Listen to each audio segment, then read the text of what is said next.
He's here. He answers the phone. And so without further ado, Reverend Al Sharpton. Well, thank you. Let me say that when Dr. Tiffany Crutcher called, asked me to come and say some words at the Juneteenth celebration, I wanted to come because we must understand the litany of pain that Black Americans have suffered. And Juneteenth is both a celebration and a reminder, a commemoration. It reminds us that it took almost 3 years after the signing of the Emancipation Proclamation for people in Texas to even know that slavery was over. And even after that, we went through 100 years of Jim Crow and went through periods after that where we couldn't vote. And now we're in an era where we are treated differently, even in a pandemic. The health disparities, the disparities in criminal justice, in policing, and all of this. So the proper place for me to be is to remind us how far we've come and how far we're yet to go and yet to achieve. The Crutcher family is representative of the challenges ahead, and the fact that here in Tulsa, that had the worst massacre of African Americans in history, reminds us that if you can shoot on video and kill a Terence Crutcher, and the officer be arrested, indicted, acquitted, and then get another law enforcement job in a nearby county, it shows why we want to have the bill passed that would prevent that. There's nothing that shows the brokenness of the criminal justice system with policing than Shelby and her working while this family mourns the shooting that was done and taped right here in Tulsa. The president said that he didn't know this was Juneteenth. Well, he was born and raised in New York. 2/3 of New York is Black and Latino, but he never heard of Juneteenth. So either he's lying or he is clearly exposing the ignorance that he has about Black history. Either way, why are they rallying, talking about Make America Great? I'm going to talk about when was America great? Was it great when we took 2.5 years to tell people in Texas that they were free? Was it great then? Was it great when white women couldn't even vote till 1920? I want him to tell folk tomorrow night, when was America great? Oh, it was great for white men with property, but it wasn't even great for their wives. It wasn't great for blacks and the indigenous Americans. It wasn't great for those that were immigrants. So when he shows up tomorrow, rather than selling wolf tickets to people he calls lowlifes, get up and explain when America was great. What date did that start? And who did that capture? And who did that cover? I am glad to stand with Reverend Turner, who pastors the church that survived the massacre of 1921. Because it's the church that gave us the faith and gave us the bedrock, and it is that church that will be praying that those even that went against the principles of justice would one day find what is right. We're also going to be praying for those that may be going to the Trump rally that may find themselves ill, because it is ill-advised to be inside. One of the things I asked Dr. Crutcher, I said, this is going to be outside? She said, yes, with all kinds of health, masks and other things, but health kinds of warnings. I would not do an indoor rally.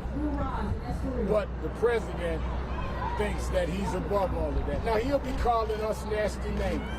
He will be tweeting something against me because he really wants you to forget about John Bolton. He wants to flip the script. He wants to change his own national security advisor, saying that he tried to make a deal with China to affect the election. So anything he says about us is a distraction. Whatever you say about me, Mr. Trump, I stipulate. Now answer, when was America great? Call me a name, I stipulate.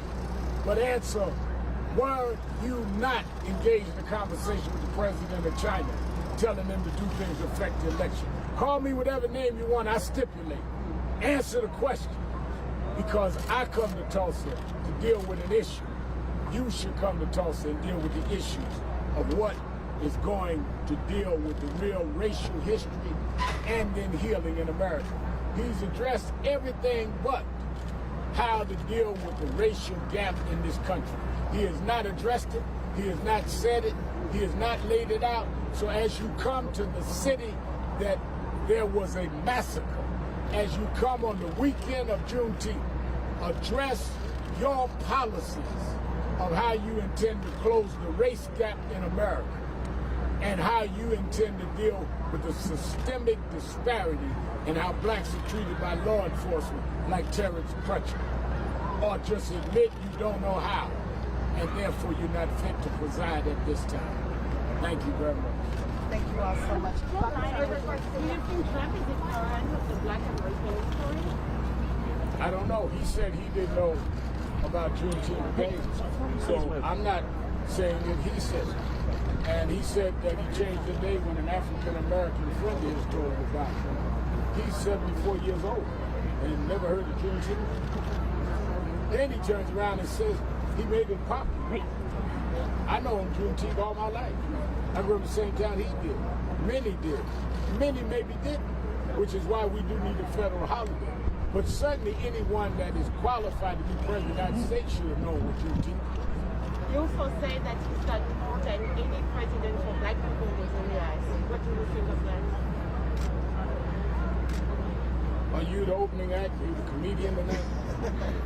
I mean, what has he done for blacks? We're doubly unemployed. We have the highest unemployment rate that we've had in years. There's the health disparity in the middle of the pandemic. You've got 4 major criminal justice cases in the last 30 days. From beginning with Brunswick, Georgia with Ahmed Aubrey. Then you go to Breonna Taylor in Louisville, Kentucky. Then you go to George in Minnesota, Minneapolis. And then you come and you deal with the Brooks case in Atlanta. 4 in 30 days.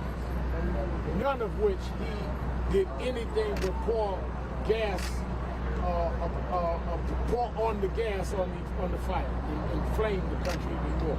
So what is he talking about? Does he mean that we should be happy that we are the victims of more COVID-19 than anyone? That we should be happy we're more unemployed? That we should be happy we're more incarcerated? None of that changed under him. The things that Obama had put in place to deal with criminal justice, consent decrees, a 21st century policing task force, he disbanded. Our voting rights that we were fighting, that the Attorney General under Obama was fighting for, he stopped all those voting rights lawsuits. So what did he do for us? Why don't he get up in front of his audience tomorrow night and outline what he's done? I'm sure there'll be a huge part of the audience tomorrow night that's black. Which say do you think the country is dangerously divided? I think the country is very divided. And I think the unity we've seen in this country has been people marching against racism. We've seen more unity and more blacks and whites together marching in the last 3 weeks than we've ever seen in a Trump rally. What should be the final goal, the final step? Equal protection under the law. We're not asking for favors. Equal protection under the law. What do you think about the hangings, the rash of hangings? We have people looking into that in California. I talked to a member of the family of both of those that are very much in question. Reverend, what do you think? The executive order from the president on police action, do you think that would be... Well, what did it say? It said that we should have a place that we can document police killings, but he didn't say what we ought to do about it. He said that we maybe should stop chokeholds, and those that do, they'll get rewarded with some federal money, maybe more money. But he didn't say that chokeholds ought to be a federal crime. So what did he order? Us to count I can give him the count of how many blacks have been killed. I can give a suggestion about chokeholds. But what everybody else gets is law. We don't want suggestions, we want law. What was done to Terence Crutcher was illegal. It was against the law. What was done to Aubrey was against the law. What was done to Floyd was against the law. I'm here on Friday, Juneteenth. Last Friday, I was preaching a funeral of George Floyd in Houston, Texas. Why? Because it was a funeral that should have never been held.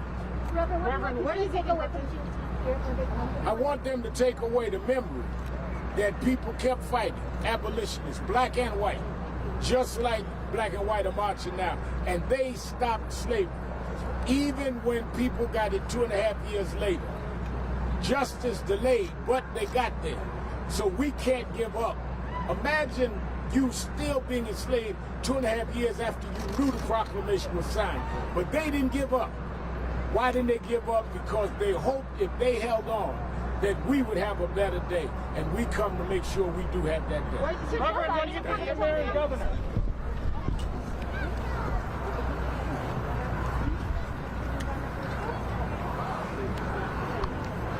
Good job. Way to go. That was, you had the hard end there. What was up with that Russian guy? Huh? What was up with that Russian guy? He was just like... I know, man. He was